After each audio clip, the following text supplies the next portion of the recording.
Chris, can you unmute your mic so that you share your take on that? Yeah, hello. Mm-hmm.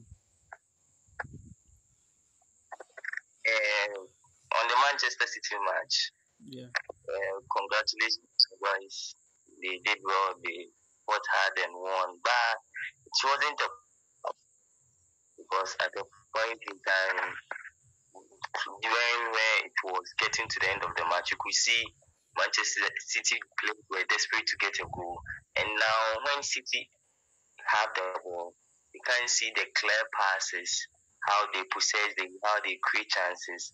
Since the Gunners started having problems with injuries, Manchester City now doesn't have the cutting edge they always have to kill games because how can Manchester City be struggling against Sheffield United Okay. with all these because now it seems the team's strength and how their level has dropped, and not even for only Manchester City, but for most of the tops in the league, you can see that the level of their teams have dropped. I don't know what is causing all this. Maybe it's due to the number of games the players have played, or maybe the coaches are not getting the tactics right at this point in time. Because you can check Manchester City and they are struggling to even find passes together, get into the opponent box. And that's why I think they are pressing on getting Matthias Nunes from because you can't see the style of play Pep Guardiola plays. Even time are playing some good football more than City. Even Tottenham's good from Pep. Comparing the style of play of Tottenham and City right now, you can see Tottenham are playing more better football than City players right now. The only thing helping the players, helping Manchester City players, because they have this step up when they are needed. They have players who can single-handedly determine the outcome of matches. And now they have who I can say being the top being the UEFA men's player, but I don't know how come he wasn't there. Rodri. Okay. Since the start of last season, he has been in the Champions League. He was scored goals and he even scored the winning goal in the finals. Now he has stepped up to be who is very respected in the club and decides games. Now I cannot say he's just like Vincent Company, but he's getting closer to the level of Vincent Company during his days.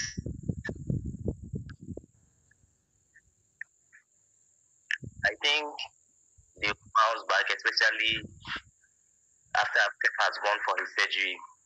After he comes, there will be an improvement in the team. Okay. Because they are other players, Jeremy Doku, and also waiting to sign Matthias Nunes.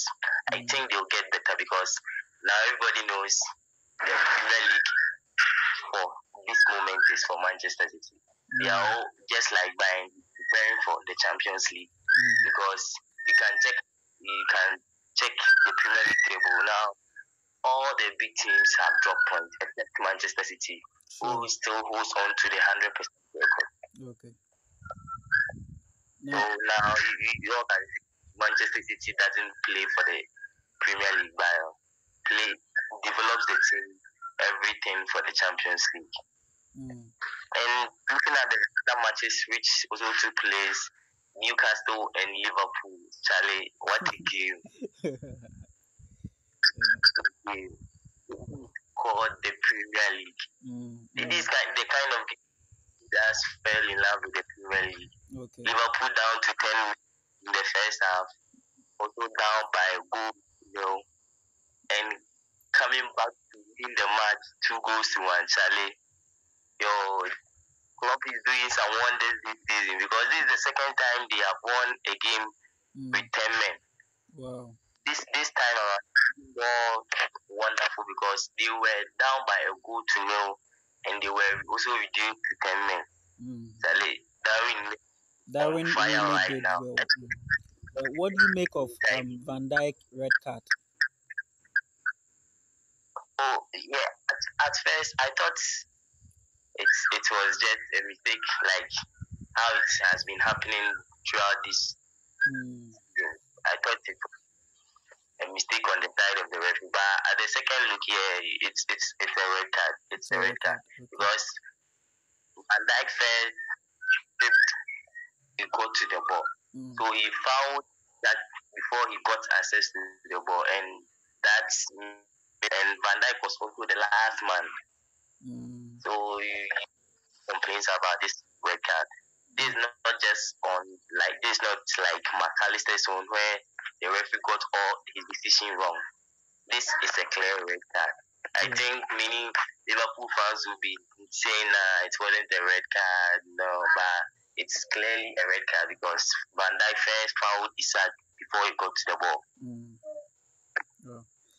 And then Burnley and Aston Villa was a cool match. Company, what is wrong? You know, it's I can say it's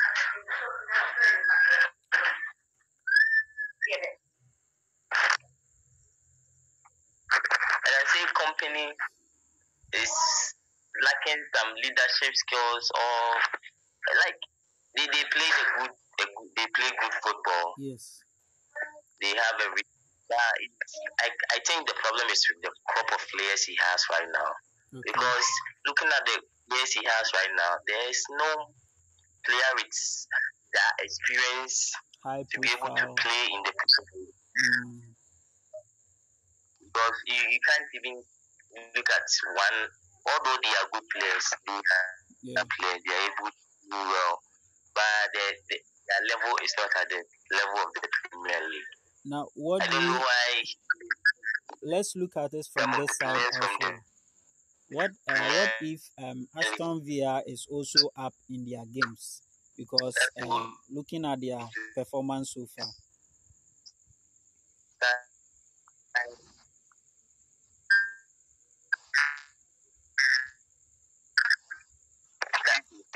At how pumped into the squad. Now they have brought in Nicolo Zaniolo, who was formerly at AS Roma and went to. Now Aston Villa are doing wonders in the league because they have a good coach and they are also being financed by their owners. Now they have brought in this season. I think they have bought two players or 3 players, because I know of Diaby, and they paid amount for him. They have bought Zaniolo, and there's also one guy who they have bought. And I think Emery is doing a great work because apart from the 5-0 thrashing by Newcastle on the opening day of the Premier League, they have gone on to all their games, including the Conference League against Academia FC, which they won 5-0. And I think they are playing a wonderful game.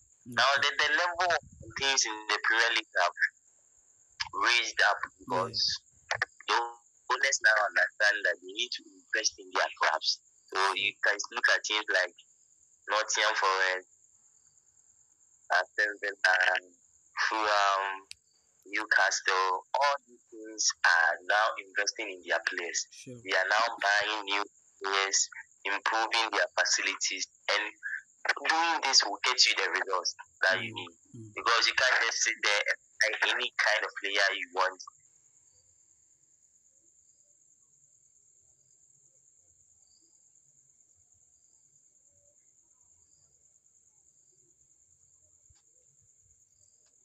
And now when they have Matteo Alemani on his way to the club, Charlie, Aston Villa will be doing wonderful in the transfer market. Or January. So I'll come back to you later. Let me see if Mr. Mubarak is still on. Mr. Mubarak. Yes, I'm there. Aha. So I think I agree entirely with a lot you have said, except on the brain issue where companies lacking leadership. That is actually not the case. And the style in the championship and that of the Premier League are completely different things. Okay. So you can like that for the first time deflating you have a lot of changes. First 3 matches you may not be able to judge him completely. Okay. Maybe we agree that his style of play is good, but the finishing is still a problem. Okay. The championship team, I think they needed to do so much in the transfer market so that they will not only just bring in what they take in the championship to the Premier League, but will also add up some quality that will let them compete and compete well. But currently, the setup they have as compared to other teams they have played against so far, definitely we expect them to struggle. And to me, against Aston Villa, definitely, the coach has been doing a lot of work. Has been doing a lot of work since he came. The team was struggling when he played last season. He was willing to manage and put them at a position everybody is expecting they will get. And this season, they are positioned from where they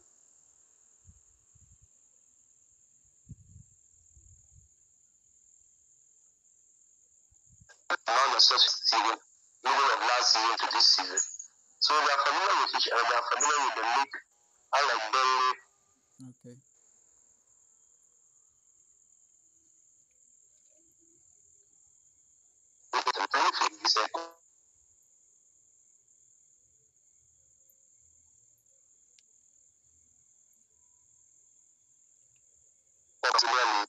Where they give the opportunity to sign.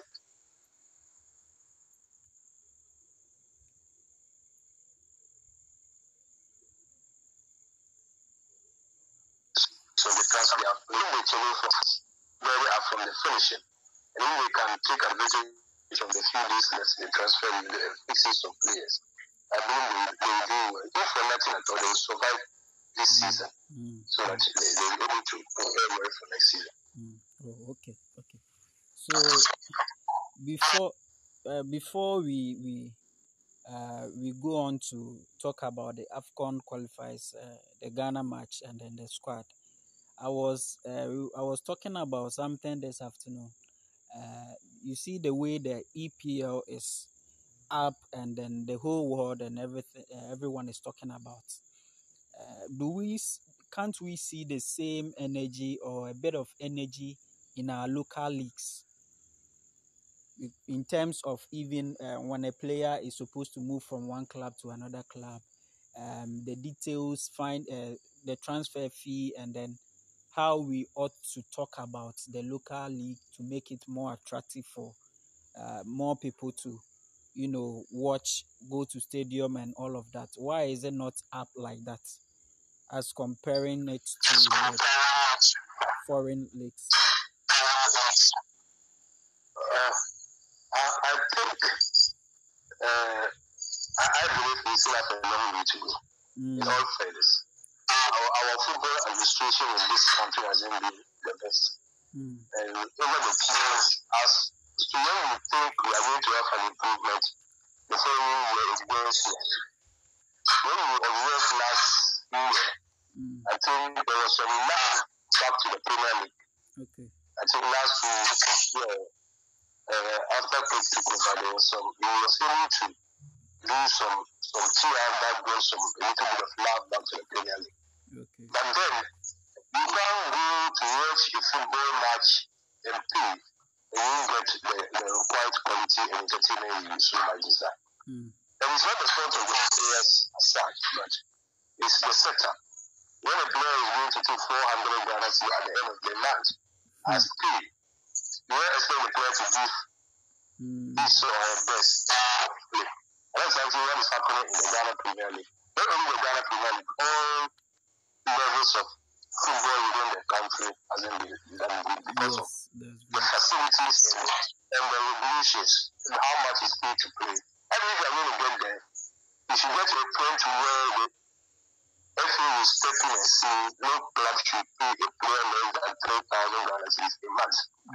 With this, the players should be able to do their best because they know very well that when you don't give your best, you are a team.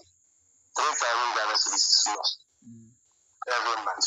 But if I'm paying 400, 500 dollars, and I feel like I can do papa and get more. Why would I commit so much to football when I can still go out for the course of the football training period to do papa and get? So I believe we have to learn to challenges at hand. Each year, I said each year, even Premier League aside, I think the last time I checked last year, the player in the least pay was taking 6,000 weekly. 6,000 euros. Okay.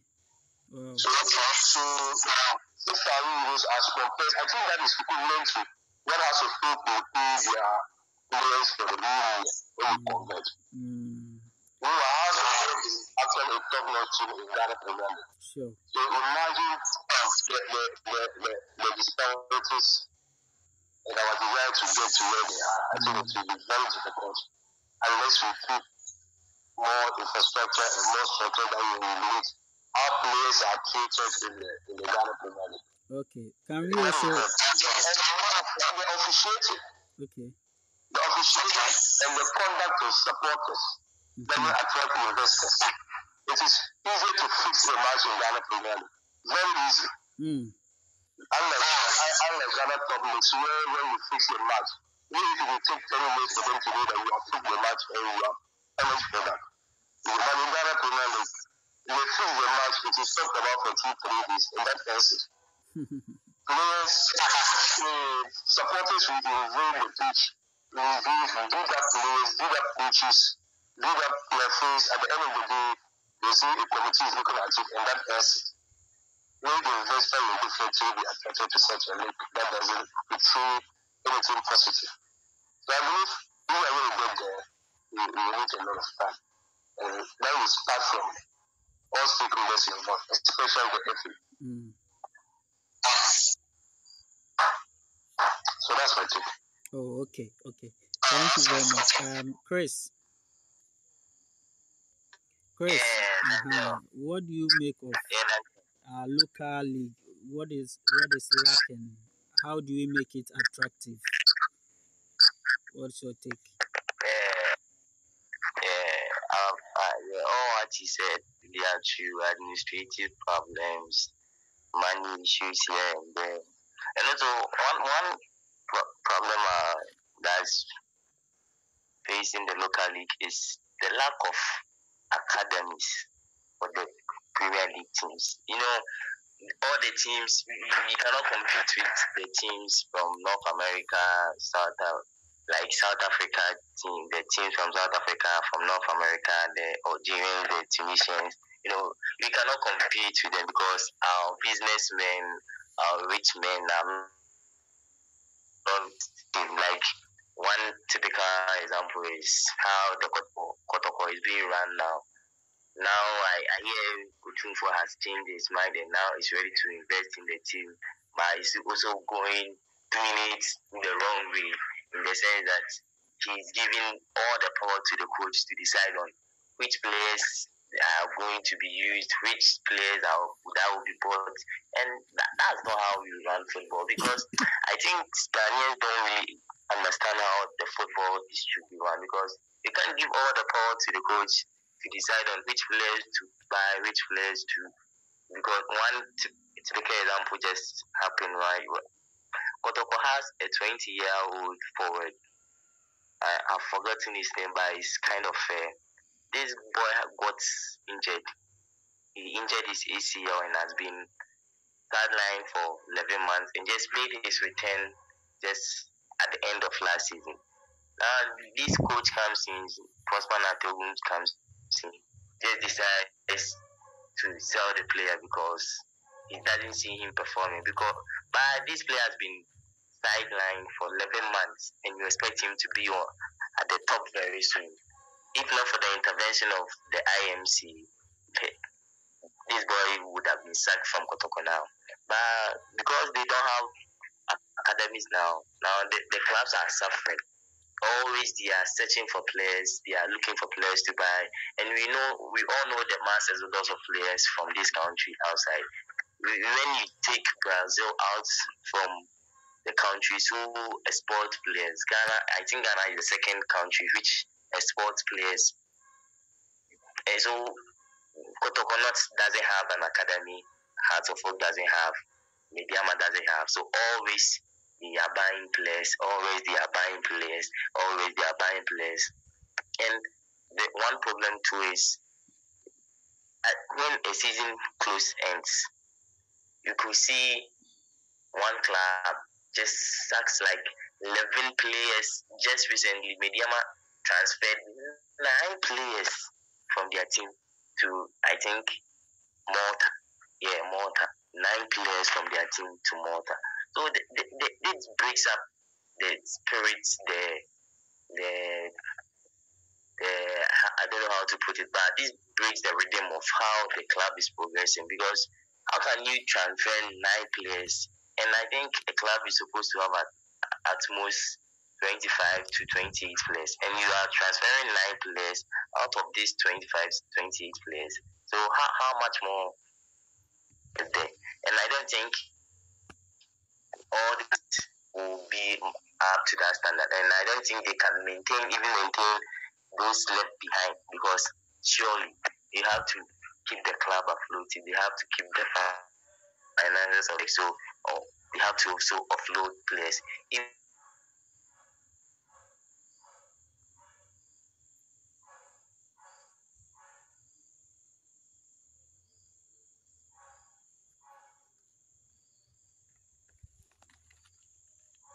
Of spoke now with Lazio to leave, not having any finance from anywhere, but bad leadership at the top. There is nothing going on. There is no development. Now Ghanaians were having hope in pursuing to turn things around, but pursuing came in, and we are not seeing any much improvement. It's just stagnant as how Otuado was. Although just that the style of play has changed and our defensive back has changed. But what we really need is the goal scoring, which still hasn't improved. So I can say that doesn't have any support, any kind of, and from the top of the hierarchy to the down, everything is not going on well. Players are not being paid well. Clubs don't have some clubs even don't have jerseys to play football matches. You can ask some players in Ghana here at the start of the season, the club will tell you have only 2 jerseys to play the league. You have an away jersey and a home jersey. If it gets destroyed, you have to go and find your own jersey. And even last season, Hearts of Oak signed a player, and I think Linda in Tangiers also, yeah. And they couldn't print his jersey for him, so they had to look for another player who left jersey and covered the name and just used marker to write Linda's name on there. So everything is not going on to make the league attractive, so we can attract more sponsors. Okay. So and it's so easy. The authorities in charge are just doing the friends and family thing. So it's all these are not helping the league. Okay. So before we let's move on to the AFCON qualifiers. Our 2 years before the 7th September, just 22 years you have injuries so that you can use them. Okay. Because that will actually be very important for our position. Okay. Because the team is very tight. 5, 8, 7. Anyone is capable of doing football in the top 2. So I believe we have to do it. All right. So there are some missing players in the Black Stars squad. For the likes of Afinajan, I think it's been a long time that he earns a call-up. Wakasu and some other players. Do you think it will be a surprising that Chris could call them up again? The first 2 names you mentioned, but I heard of Wakasu. Okay. Okay. In style of play, we don't use in the Black Stars setup. Football is becoming modern, and the true aggressive style of play doesn't die so much these days. You need someone who is stepping down, good, and can fit into your system. Okay. And I believe the system players who want to play, I don't think Wakasu will do much. So I think he not being part of the squad then and even now, I believe, will not make any difference. I mean, other midfielders who can do the magic for you.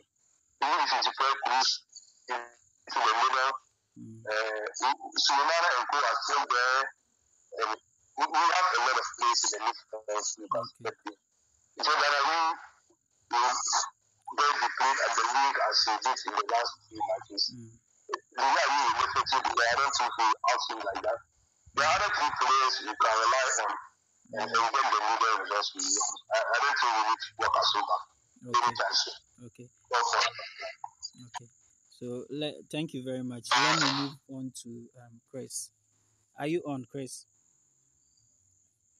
So what do you make of the 25-man squad for the Black Stars? Any changes, any surprising call-up? Because I think Chris is, at times he was on the local leagues watching here and there and all that. So you think he has some favorites that he might also include some of the local players in the call-up?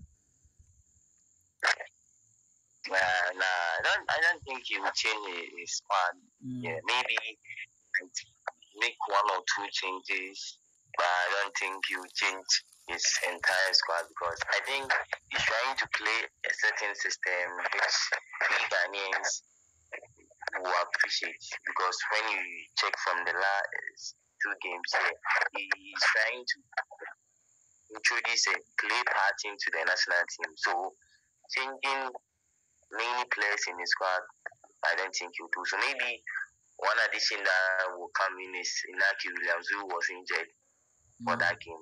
Yeah, certainly he would call because he's the top striker. And although he's playing for the Black Stars, there's no doubt he's our best striker right now. Currently, there's no striker who can score goals. Maybe people will say Kudus is not a striker. So for any change, I think Nike Williams is the one who will come in and also as will not be called this time around. And I'm also wanting to check maybe we might call up Benjamin Tete because he's back from injury and he has completed a move to the France League. Maybe we might call him for the qualifiers because we really need goals, and Benjamin has also proved to be a proven goal scorer who can do goals whenever he's called upon. And I'm also wondering about the case of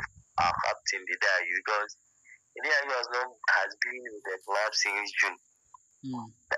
Since his contract expired with Nottingham Forest, and Didayu has been on the market. I don't know, maybe he's trying to get another move, or maybe certainly he's trying to get another move, but it has taken too long because you can't be at home without a club and expect to be called to the national team. But for now, he is the captain, so I think definitely he's going to. Not the captain because how will you be without the club? So how are you training? You can say you go to the gym, you do some work, but what about the match? You don't have any match fitness. You are just training up by yourself, or maybe playing some games with your friends. But the competitiveness to be in the national team It's not there. So I think the city should take a bold decision and not call him up for the next, because I think, apart from maybe his leadership, I don't think he has any other contribution, because we have to play in the position that he's playing, because we have good players who can play the number 10 role. And I think we are still wasting our time playing him, because most of the games he looks tired after the first half. Okay, let's look at this player, Bernard Tepete. Bernard Tepete have really done well in his club, and he has not earned a call-up yet. Hopefully for this one, because he is really doing well up in his games. What do you think of that? He's really doing well. Last season he did well in I think the Europa League also, with scoring and assisting with the great, and also won the best scoring player in their league last season. Yeah, I think so. But the case of his now is, look at his players, the kind of players that play this guy. He's a winger. He's a winger, and also can play as a second striker. Yeah, a winger, and can also play as a second striker. Looking at now, there are many wingers ahead of him. We have Joseph, Usman Bukari, Sulemana.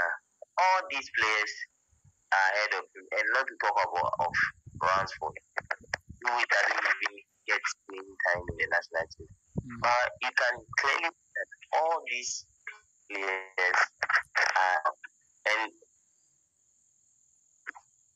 will just not make anything, because whatever he does, there will be always someone who will start ahead of him.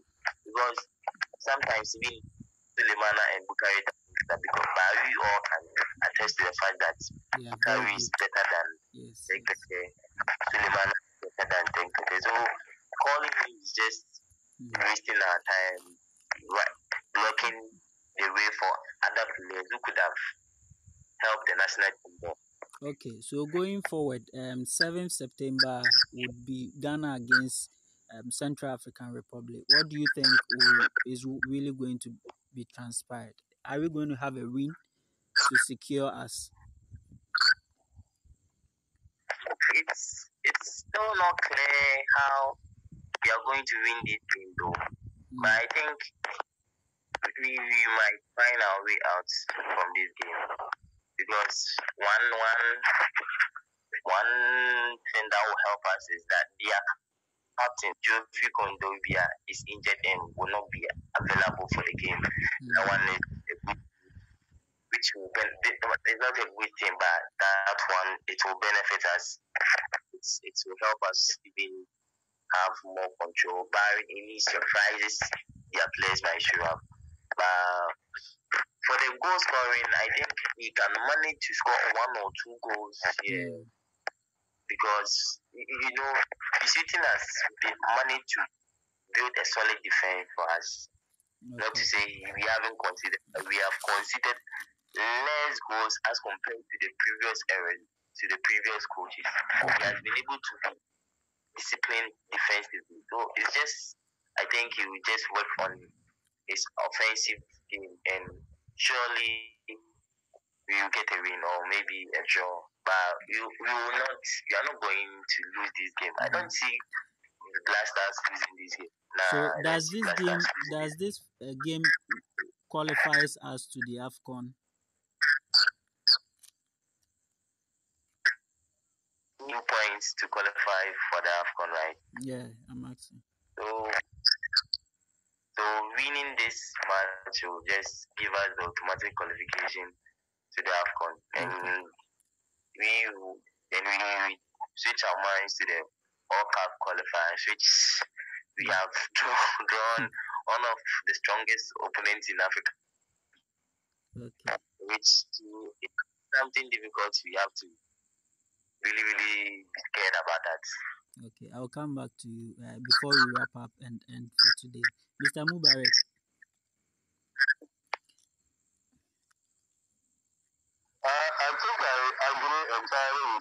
I think one thing we really talk about is, especially one player is Semenyo. I think the last man he didn't play. Okay. He wasn't. I don't know. Yes, yesterday I think he played like 3 minutes for Bournemouth, and he was doing very well. I believe the coach want to give him a chance. In the system, we need to be fair. I think the day I leave our captain who hasn't played any competitive football for the last few months should drop, so that Thomas Partey will captain the team. Then good players like Semenyo will get the opportunity to play, and let the Ghanaian people do what he can do so. So I think with that, we'll be able to do a lot more. And like Madonna said, this game shouldn't be a difficult game for us. Irrespective of the selection we bring. I expect that we win this to get automatic qualification so that we prepare for the World Cup. Sure. But if we are not able to win it, it will not open. Because the gap between the top three is just one apiece. So at the worst, we should get it. The best match when we get it, we still stand a chance of qualifying. But if we lose, it will create some pressure around us, because looking at the fact that almost everybody is scoring against the weakest opponent with it, it would seem that we have to, at all costs, we have to be winning if we want to get it. Madagascar, everybody is scoring them. If we make a mistake, we need to score. It's asking the Central Republic of Africa and Nigeria is there. That is we can work. Yes.